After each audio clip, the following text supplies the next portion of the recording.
Innal hamdalillah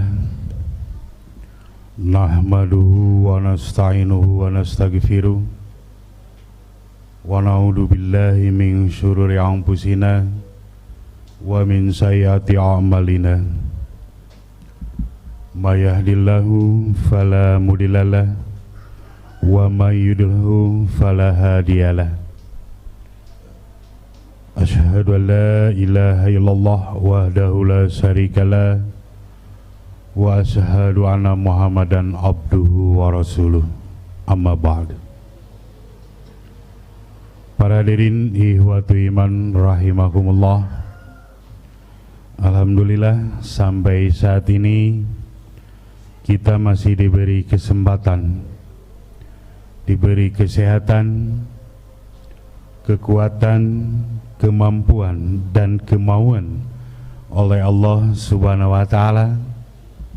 Kita sebagai hamba-hamba yang beriman, tentunya kita harus taat terhadap aturan Allah Subhanahu wa Ta'ala, dan alhamdulillah saat ini kita dapat menjalankan salah satu kewajiban kita yang diperintahkan oleh Allah Subhanahu wa Ta'ala, yaitu untuk melaksanakan ibadah sholat Jumat.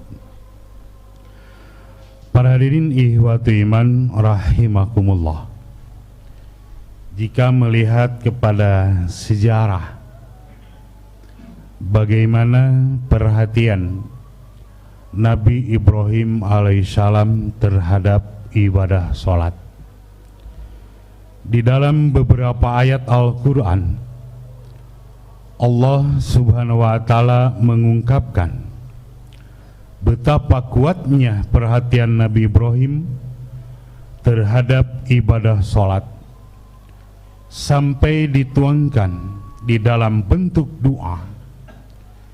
Di antaranya di dalam Al-Quran surat Ibrahim surat ke-14 ayat ke-37, Allah Subhanahu wa Ta'ala berfirman, A'udzubillahi minasyaitonir rajim.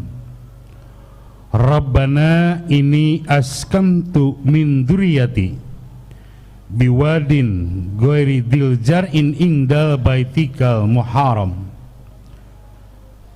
Ya Tuhan kami, sesungguhnya aku telah menempatkan sebagian keturunanku di lembah yang tidak mempunyai tanam-tanaman di dekat rumah Engkau, yaitu Baitullah yang dihormati. Para hadirin ikhwatu iman rahimakumullah, setelah Nabi Ibrahim menempuh perjalanan yang begitu melelahkan dari Palestina menuju kepada salah satu lembah yang ada di negeri Mekah, sampainya ke tempat itu, sebagaimana kita ketahui bahwa di lembah itu jangankan ada orang, tumbuh-tumbuhan pun tidak ada yang tumbuh, karena tempat itu berada di tengah-tengah gurun pasir, di tengah-tengah gunung batu. Sudah barang tentu, kalau bukan karena perintah Allah Subhanahu wa Ta'ala, tentu Nabi Ibrahim merasa secara manusiawi tidak tega untuk menempatkan sebagian keluarganya, yaitu Siti Hajar bersama anaknya yang masih bayi, Nabi Ismail. Secara moralitas tanggung jawab sebagai suami, Nabi Ibrahim pun merasa khawatir akan kelangsungan hidup dan anak dan istrinya. Lalu Nabi Ibrahim berdoa kepada Allah Subhanahu wa Ta'ala. Ada 3 ungkapan doa yang dimohonkan Nabi Ibrahim kepada Allah Subhanahu wa taala di dalam ayat tersebut. Yang pertama, doa yang dimohonkan oleh Nabi Ibrahim alaihissalam kepada Allah Subhanahu wa taala dengan ungkapan Rabbana liyuqimus sholata. Ya Tuhan kami, mudah-mudahan mereka senantiasa dapat mendirikan sholat. Doa Nabi Ibrahim dengan situasi dan kondisi keadaan pada saat itu seolah-olah tidak nyambung. Yang dikhawatirkan oleh Nabi Ibrahim, yang dikhawatirkan oleh keluarganya, karena di tempat itu jangankan ada orang, tumbuh-tumbuhan pun tidak ada.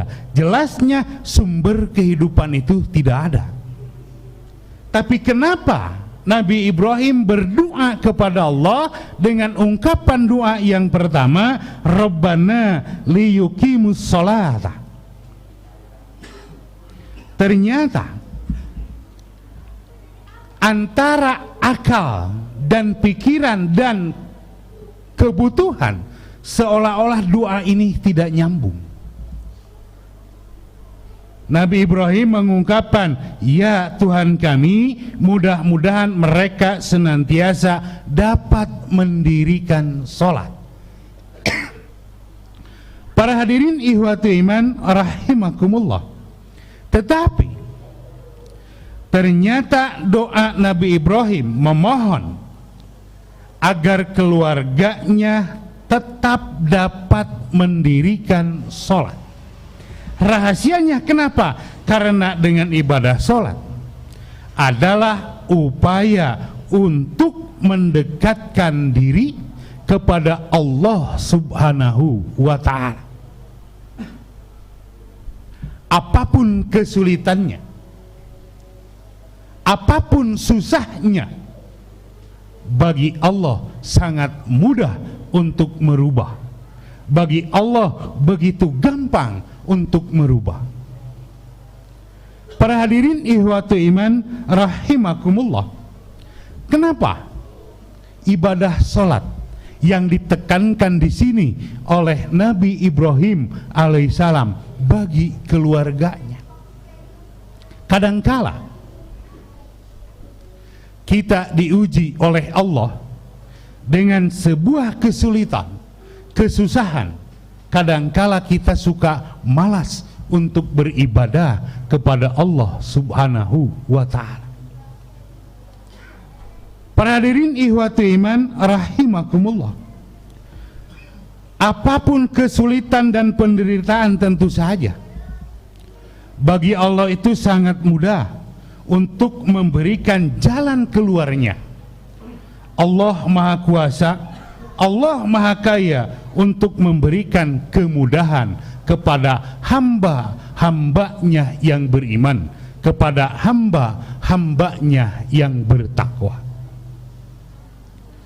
Lalu doa yang kedua yang dimohonkan oleh Nabi Ibrahim kepada Allah Subhanahu wa ta'ala sebelum meninggalkan keluarganya, yang kedua dengan ungkapan faj'al afidatan minan nasi tahwi ilaihim. Jadikanlah ya Allah hati manusia tertarik ke tempat mereka. Ibnu Abbas, Mujahid, Said Ibnu Zubair dan yang lainnya mengatakan bahwa pendapat Nabi Ibrahim di dalam doanya mengatakan,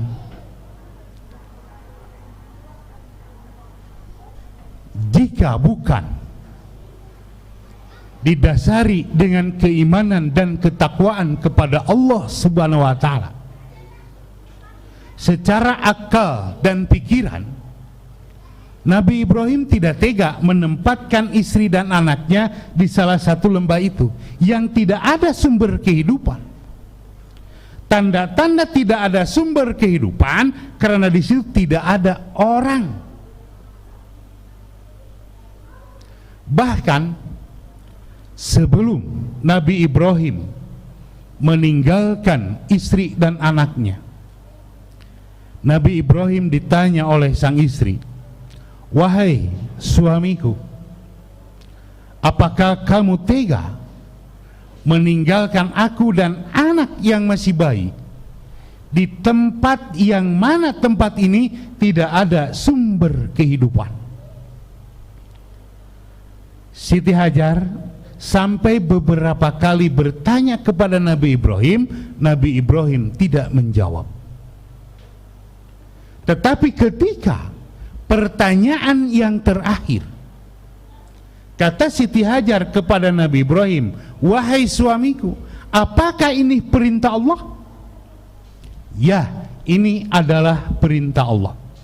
Kalau memang ini perintah Allah, lanjutkan perjalananmu, lanjutkan dakwahmu, lanjutkan jihadmu. Para hadirin ikhwatu iman rahimakumullah, apa yang terjadi setelah Siti Hajar dan Nabi Ismail ditinggalkan oleh Nabi Ibrahim? Dalam kondisi perbekalan sudah habis dan anak ini menangis kehausan, sementara ASI sudah mengering karena habis selama perjalanan, yang akhirnya Siti Hajar melakukan lari kecil dari Bukit Sofa ke Bukit Marwah sebanyak 7 kali. Bahkan dari apa yang dilakukan oleh Siti Hajar menjadi salah satu rukun di dalam ibadah umrah. Setelah 7 kali melakukan lari-lari kecil dari Bukit Sofa ke Bukit Marwah, yang jaraknya kurang lebih itu 450 meter dalam kondisi dulu, bukan seperti sekarang. Tidak kebayang, dulu masih pasir, masih batu, kondisi panas, tidak seperti sekarang. Setelah itu keluarlah air. Sekalipun ini sudah disiapkan oleh Allah, tetapi Allah menguji dulu kesabaran hambanya. Maka yang disebut sabar itu dalam arti bukan diam. Sabar itu harus dibarengi dengan usaha, hasilnya tawakal kepada Allah Subhanahu wa ta'ala.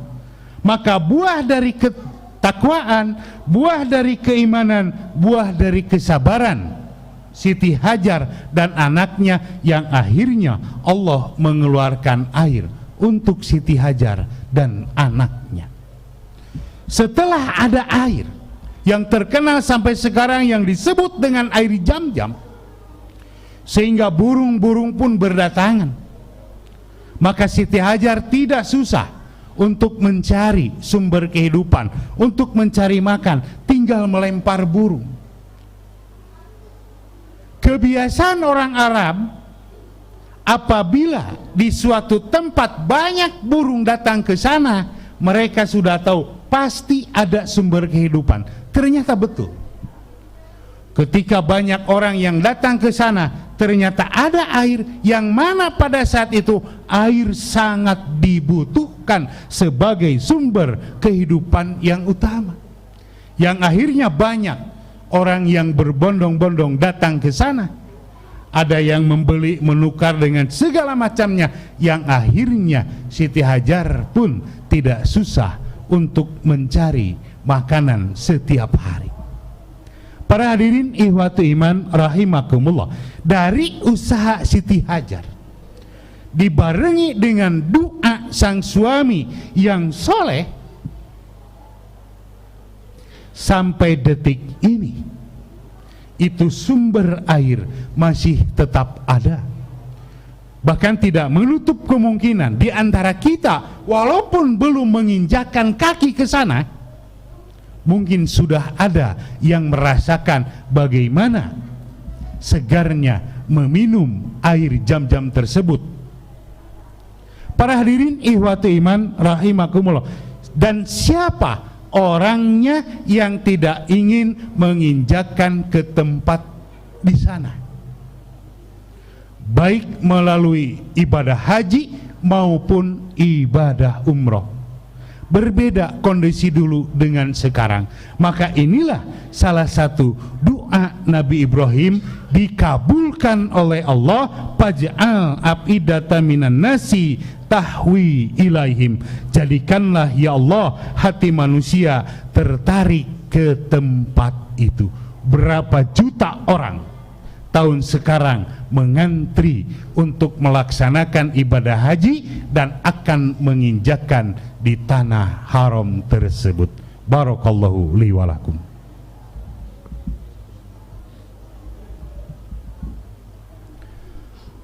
Alhamdulillahillazi hadana li hada wa ma kunna linahtadiya laula an hadanallah. Asyhadu an la ilaha illallah wahdahu la syarikalah wa asyhadu anna Muhammadan abduhu wa rasuluh. Amma ba'du. Para hadirin ikhwati iman rahimakumullah. Lalu doa yang ketiga yang dimohonkan oleh Nabi Ibrahim kepada Allah Subhanahu wa taala dengan ungkapan warjukuhum minasyamarat, dan berilah mereka rizki dan berbagai macam buah-buahan. Para hadirin ikhwatu iman rahimakumullah, seperti hal yang mustahil, harus ada buah-buahan di tengah-tengah gurun pasir, di tengah-tengah gunung batu.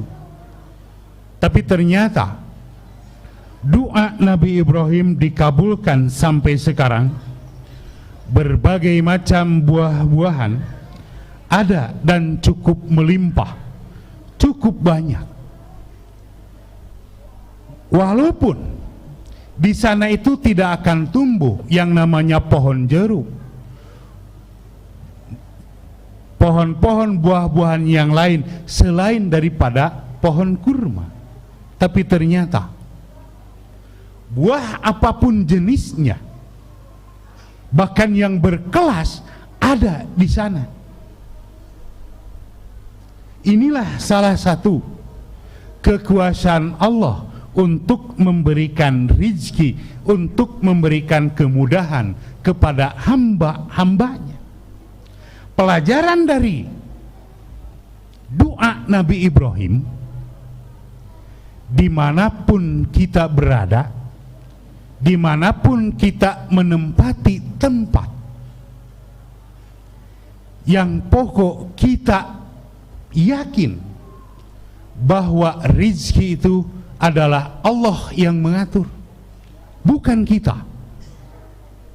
Yang kedua, yang namanya rizki kadangkala konotasi di kita, yang disebut rizki itu hanya uang dan uang.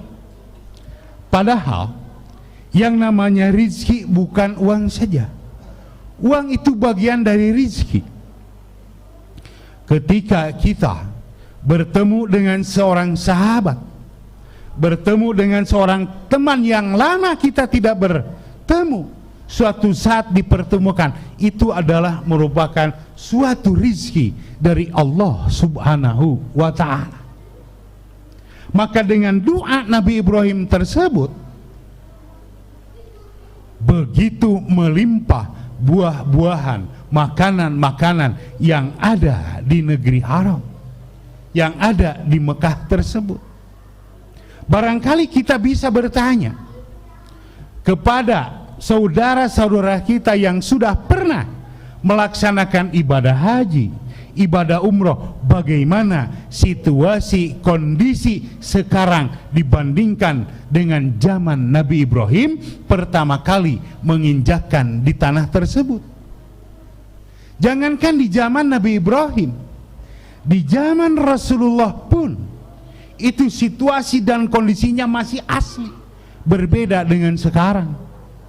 Bagaimana tempat sa'i, bagaimana tempat tawaf, begitu indah, begitu nyaman, begitu enak dilakukan. Kalau melihat zaman sekarang berbeda dengan zaman dahulu. Maka ketika kita melaksanakan ibadah haji dan ibadah umroh, jika kita bayangkannya di zaman Nabi Ibrahim dan Rasulullah, pasti akan lebih khusyuk di dalam menjalankan ibadah haji dan ibadah umroh. Para hadirin ihwatu iman rahimakumullah, sebab ketika kita menjalankan salah satu ibadah, dari tempat pun akan mempengaruhi terhadap kehusuan ibadah. Tapi yang jelas, sekalipun tempat berubah, situasi dan kondisi berubah, asalkan kita tidak merubah tata cara ibadah sesuai dengan aturan Allah dan Rasulnya, insya Allah itu ibadah akan diterima oleh Allah subhanahu wa ta'ala. Para hadirin ihwatu iman rahimakumullah, barangkali itu yang dapat saya sampaikan. Mudah-mudahan kita bisa mengambil hikmah dan pelajaran dari apa yang dimohonkan oleh Nabi Ibrahim alaihissalam kepada Allah subhanahu wa ta'ala, sehingga bermanfaat bukan hanya bagi keluarganya, tetapi bermanfaat bagi seluruh umat Islam yang ada di dunia ini, apalagi jika orang yang sudah pernah menginjakkan kakinya ke tanah haram, diantaranya melaksanakan ibadah haji dan ibadah umroh. Dan juga mudah-mudahan kita diberi kesempatan oleh Allah subhanahu wa ta'ala untuk melaksanakan ibadah haji dan ibadah umroh ke tanah haram tersebut. Aqulu qouli hadza wa astaghfirullaha li wa lakum. Wassalamualaikum warahmatullahi wabarakatuh.